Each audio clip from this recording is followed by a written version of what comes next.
Well, welcome everyone. I'm glad everyone was able to show up today. We're here to talk about everyone's favorite topic, refrigerant management. Of course, that's one of my favorite topics. That's why I work here. My name, by the way, is Tristan Pulido, and I am the lead staff for the California Air Resources Board's Refrigerant Management Program, also known for short as RMP. Now let's talk about a little bit of the logistics before we get started. This presentation will be recorded, and there will be a link to the audio available later on our website. I'm aiming for that to be available by the end of the year. To begin, everyone will be muted, so if you have a question, please write it down in the chat.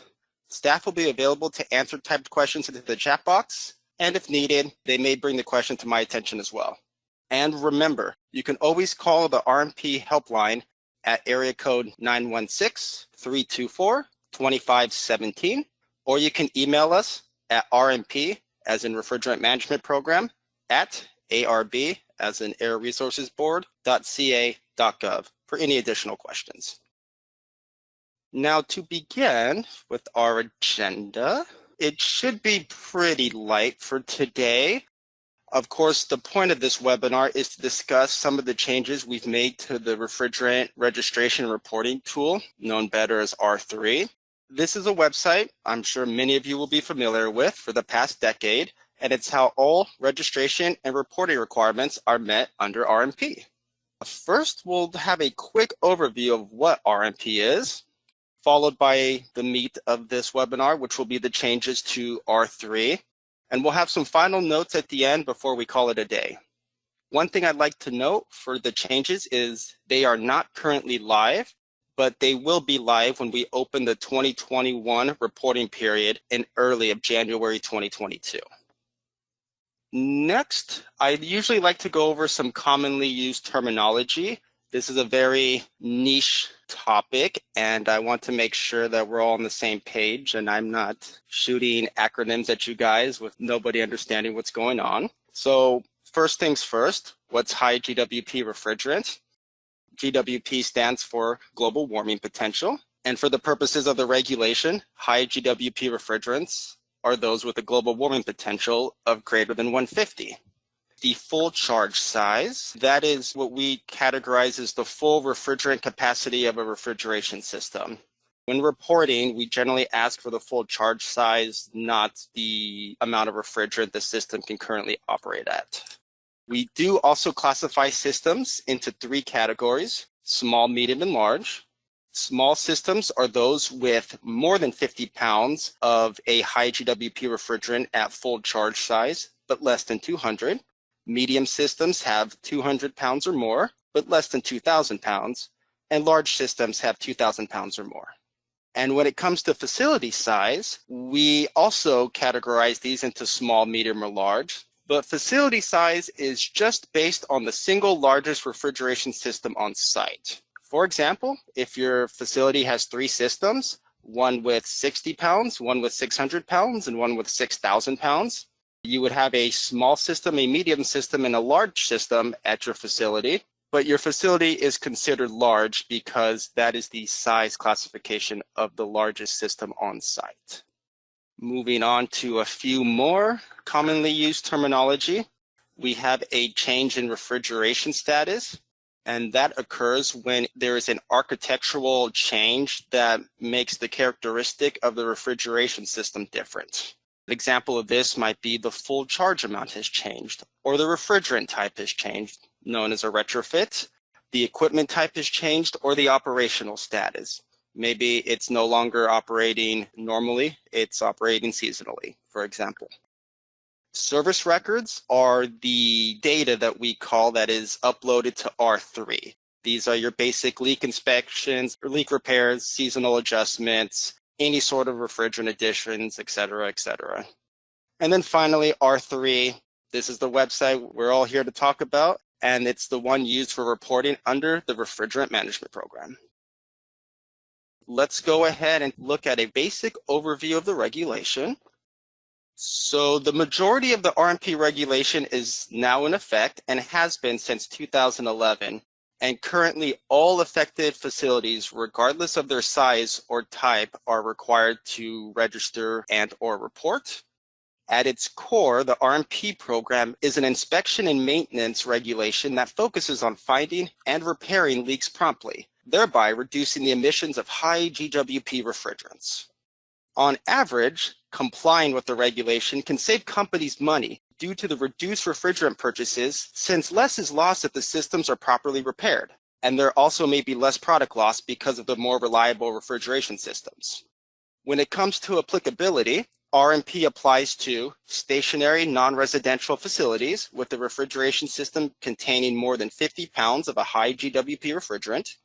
It applies to refrigerant distributors, wholesalers, or reclaimers. And lastly, it applies to technicians who service, install, or repair refrigeration or air conditioning equipment to the extent that they must have an EPA certification and follow required service practices. For some of the exemptions built in, if a system is only used for air conditioning, then they are only required to follow the service practices that apply to technicians. These systems do not need to be registered with us. But if a system is used for both air conditioning and refrigeration, then it would likely need to be registered with us. And though this may be changing in the future, systems that use low GWP refrigerants, such as CO2 or ammonia, are not subject to this program. The key requirements of the program, and most of this falls on facilities with refrigeration systems. They are required to repair leaks within 14 days of detection, with some exceptions. They need to keep records of service and refrigerant transactions. Contractors and technicians must follow the required service practices mentioned before. Companies must conduct periodic leak inspections, depending on the size of the system. And there's a final requirement to file an annual report and make a fee payment for medium and large facilities.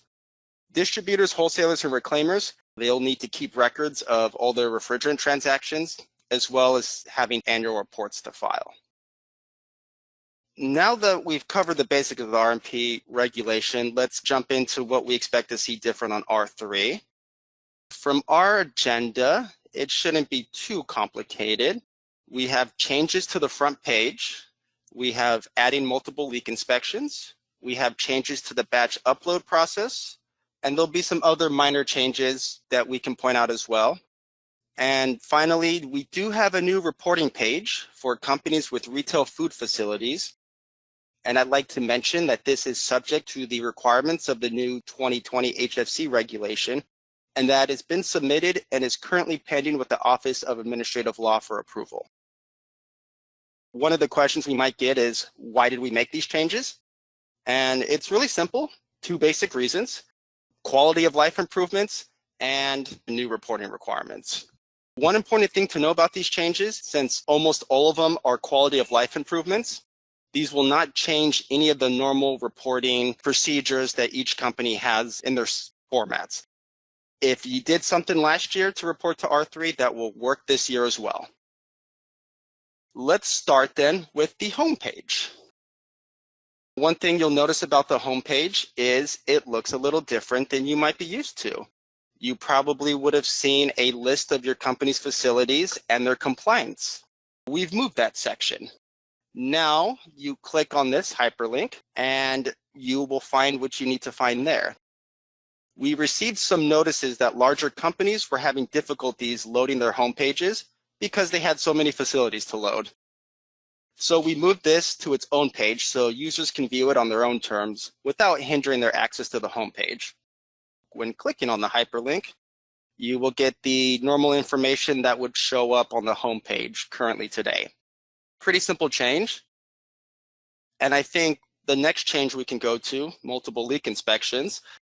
Let's go ahead and look at one of the facilities. I have a hyperlink here that we can click on to get there. And when we get to the refrigeration and facility registration page, we can go ahead and go to tab 4. There's a new button here called Add Multiple Leak Inspections. Our understanding is that when a technician visits a facility to conduct a leak inspection, that technician will generally inspect all the systems at the facility, not pick and choose which ones. It also doesn't make logical sense to have a technician come on a Friday to look at one system, then next Thursday to look at a different one.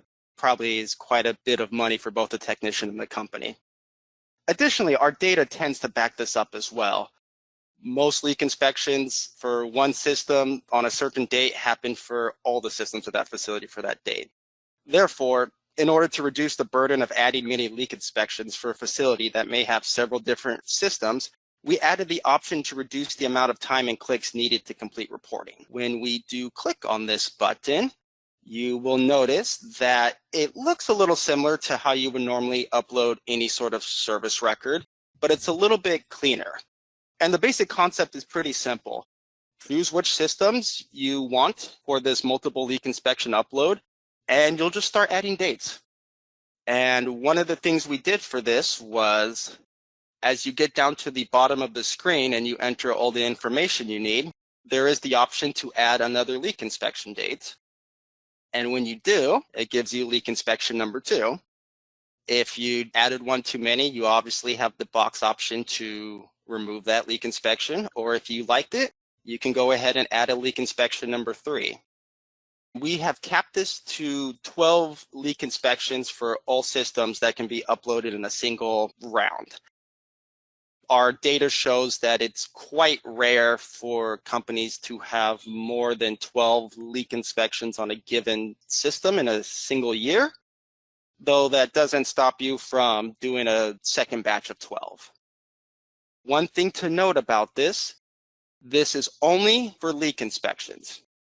If your leak inspection at your facility determined that a leak was found on a system and that had to be repaired, that leak repair will be added separately, along with any other servicing events such as topping off or seasonal adjustments. With that said, we can go ahead and move on to the next minor change that we have here. This one will be on tab 5, File Annual Report. Again, not a big change, more of a quality of life.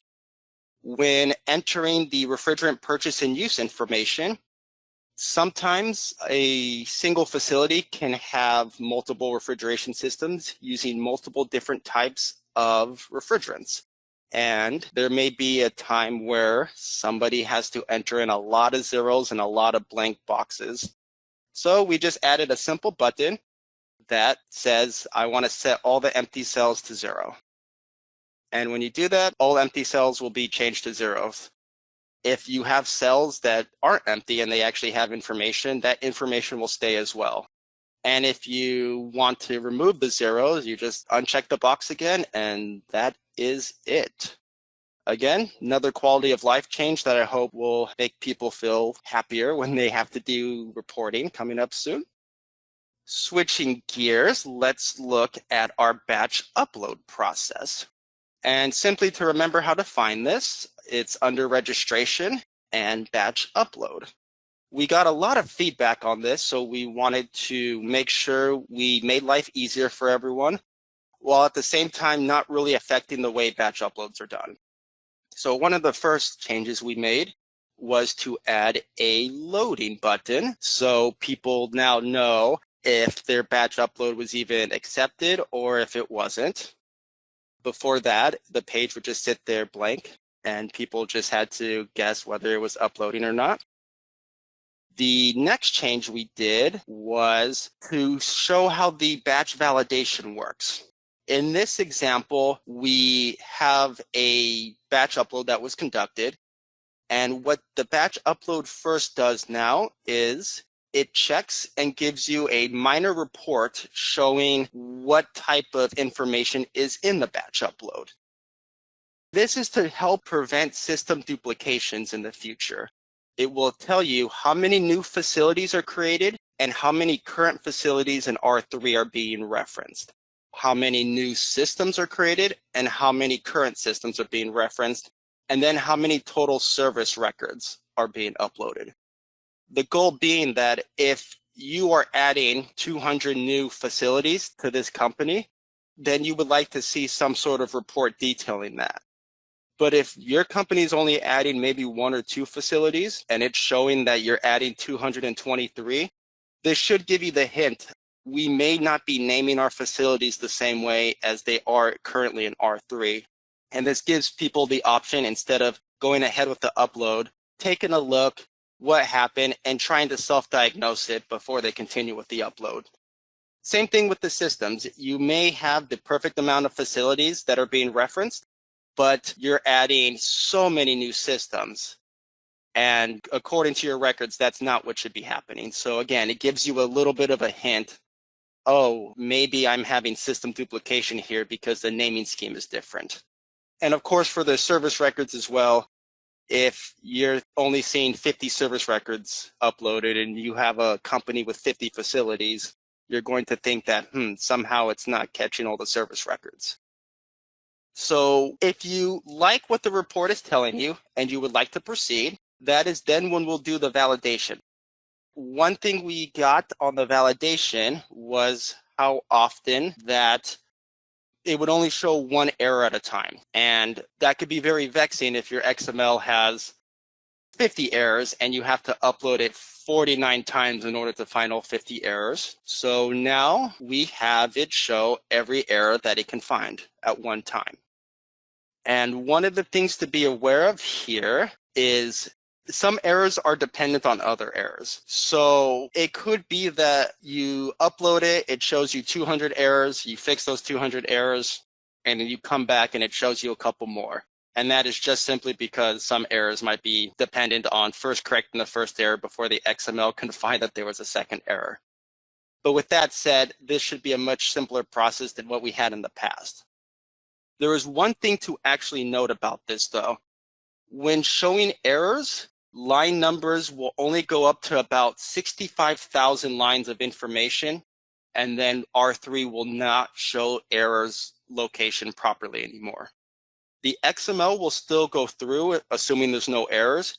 It is just simply R3 can't pass this 65,000 line item.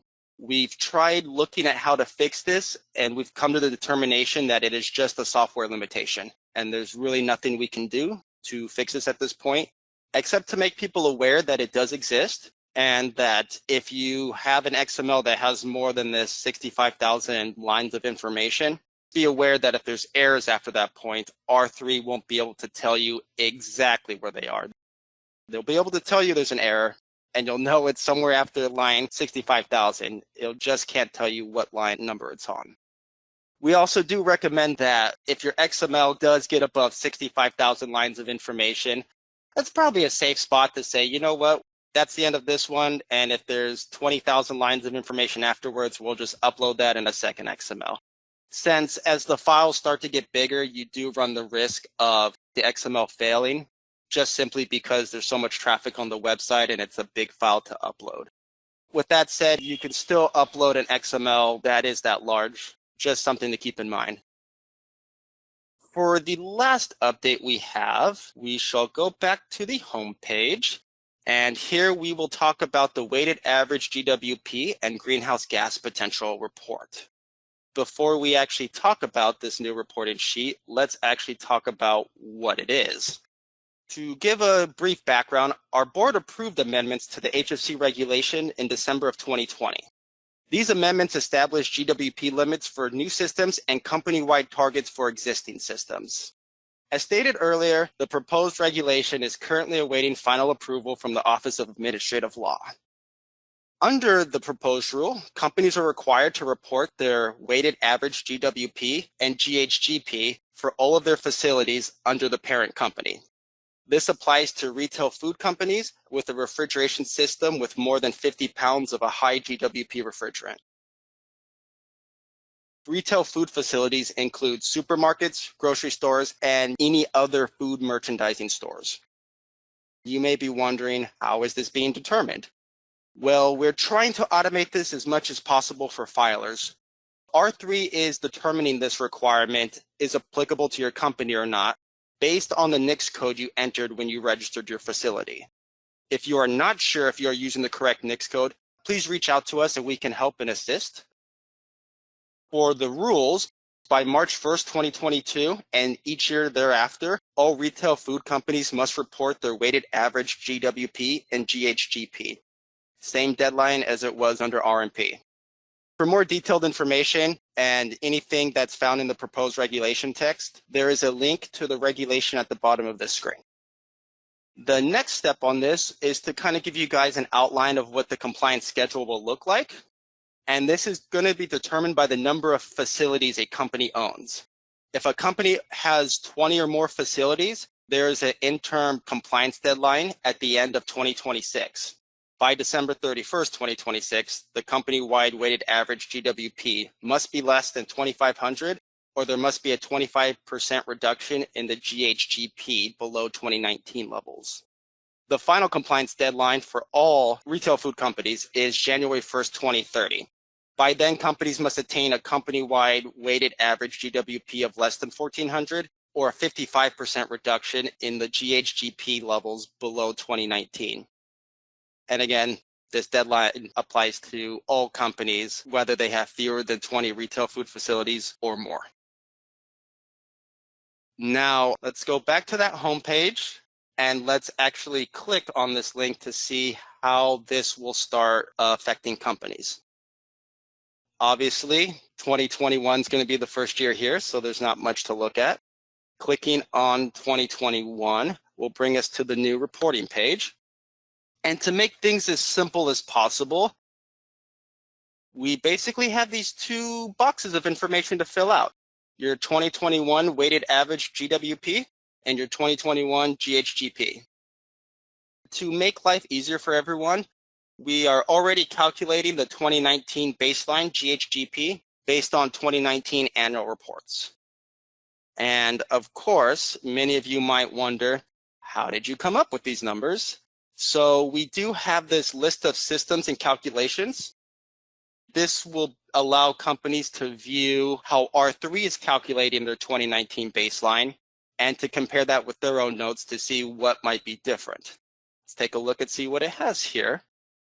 So here's our small company. They have 3 systems. One of the things you'll notice on here is we try to make it as clean as possible. So if you wanted to export this to an Excel sheet, you can, and to make it very easy to read. For these 3 systems, we can see that on the very right-hand column, the 2019 GHGp, only one of them actually has figures calculated there. And there's a good reason for that. For the first system, you'll see that the installation date is in red. And that's because that installation date was in 2020. And obviously, a system installed in 2020 should not be included in your 2019 baseline. We did want to put that information there showing we recognize this system exists, but we also recognize that it shouldn't be included in the calculations. Another thing to note is that last system. The red on there is the mothballed. Mothballed by definition means that the refrigeration system does not have refrigerant inside of it. Therefore, we aren't calculating that since there is no refrigerant to calculate. And that is why that one has a 0. There's many other items here that might put that system at a 0, including if it has a equipment type that implies it's air conditioning, or the NICS code is not one that we've identified as a retail food NICS code. Just to make sure, if your calculations are wrong, come here, check it out, see what might be the difference. It may just require updating your systems in R3 and shutting some down, adding some new ones, doing the proper retrofits. Once we have that looked at, you're like, these numbers look great. We can then just simply come back down to the report, enter in the numbers you think are appropriate. At the bottom of the page, we will have your company's information as well as the list of the facilities. Since there's 2, we can click on that hyperlink for number 2 and actually see a list of the facilities that are being registered here. Now, I believe there are some people out there who might want to point out that they might have one parent company, but all of their subsidiaries are registered under different company profiles in R3. We're aware you guys exist, and please reach out to us because we have a mechanism to combine your GHGp and weighted average GWP report for all of your subsidiaries into a single report that's shared amongst them. And once they're linked, you'll actually see them both in the calculations and listed under your companies. Besides that, simply a penalty of perjury checkbox and then a save and submit. Or if you just want to save and view it later, you can as well. This is especially true for the companies with the multiple subsidiaries. You'll be able to see which subsidiary filed this report or who's done the work on it prior. And with that said, that is the extent of all the changes to R3. The only other thing I would like to do is just mention a few minor details that I would like people to be aware of before we let them go to enjoy their holiday weekend as well as the upcoming reporting period. So we get this question a lot, so we wanted to just remind everyone about it. And it's the order for adding service records. And what we always want to make sure people do first is that they've completed all system changes and added all service records for prior years. So if you're missing your 2018 report, don't even start bothering about system changes in 2019 until you get that 2018 report in. Once that's done and you're on your most recent year, always complete the system status changes first in tab 2. These will be your retrofits, your charge size changes, etc. And this can be done either through R3 or the XML upload. The next step is then to input all the service records event in tab 4. Leak inspections, leak repairs, refrigerant additions, etc. And again, this can be done through the R3 application or the XML upload process. And one final note, if you're not sure what to do, try to do things in chronological order. Tab 2 comes before tab 4. A retrofit in 2019 comes before a leak inspection in 2021. The last thing I wanted to mention regarding some tips as well is when there's errors in R3. If you identify an error, don't self-correct it. Please reach out to RMP staff and we will correct it for you. Especially with the new reporting requirements pending OAL approval. This is trying to track as much as possible system sizes when retrofits happen and charge sizes are reduced. And sometimes self-correcting errors may cause your compliance to look worse than it actually is. I have 2 examples here that are pretty common that we hear. I added a system with 6,500 pounds of 448A when I only meant 650. If you try to self-correct that by doing a retrofit, it might look like the original 6,500 pounds was correct, and now you've reduced it to 650. When our staff can come in and just change it so that it looks like you never made the error to begin with. Another one we get as well is our company took over this building and the system listed in R3 is using R22. When it appears in real life, it's using 404A. Again, that's a fix we can change. Don't go ahead and retrofit that. It'll mess with your compliance moving forward. Just make sure you reach out to us and we will help fix any errors in R3. And our last final note is about the future of R3. I wanted to add this in here now because there wasn't a good point to do so, but we are planning to update the visuals of R3. We don't expect this change to go live or be in effect until the summer of 2022, but it's important to note and be aware of in case you come to the website and it looks a little different. But besides looking a little different, we are trying to make sure that reporting feels the same. The buttons are in the same spot. The links are in the same spots. And basically, this will just be a simple change to increase the screen width to use the full website and to bring it up to date with CARB's current standards. With that said, that is all I have for you guys today. Websites up here, contact information as well. I will stick around if anyone has any questions. Otherwise, I appreciate you guys taking the time, and let's see what we have for the questions. So I'm looking at some of these questions. Some of them look pretty good. It looks like for 2021, the weighted average GWP and the GHGp are self-reported. For future reporting years, are we exploring the ability of R3 to auto-calculate these values? That's an excellent question. It's something that we've talked about internally. So right now, for the weighted average GWP and GHGp reports, they are completely independent of the RMP facility reports. You can do your RMP facility reports first, or you can do the 2021 weighted average GWP and GHGp report. They are completely independent of each other. We would like to actually have R3 eventually auto-calculate this information for companies and basically have a checkbox, I agree with R3 or I don't. But one of the problems exists is in order for that to happen, people would then need to file their facility annual reports first in order for the GHGp and weighted average GWP reports to be up to date and current automatically. So it's something we are exploring, and it's something where we have to try and find a middle ground where we don't force people to do one report before the other while still being able to provide them accurate information. If systems are not registered as a retail food facility, R3 will not offer that link. If your company does not have a single facility in R3 using one of the identified NICS codes, that will stay there on your homepage, but where you would normally click to file the report, it will say not applicable. If you have, let's say, 100 facilities and 99 of those 100 aren't any sort of retail food company, but one of them is, that report will show up there. On the calculation page, it will show all of your systems for all 100 facilities, but it will only show that it's calculating the systems for the one that did have the correct NICS code. Good question. So we have a question here. Are there specific NICS codes to which the regulation will apply to? We are looking at very specific NICS codes in R3 that this will apply to. And once again, if your company doesn't have that NICS code, the report would not apply.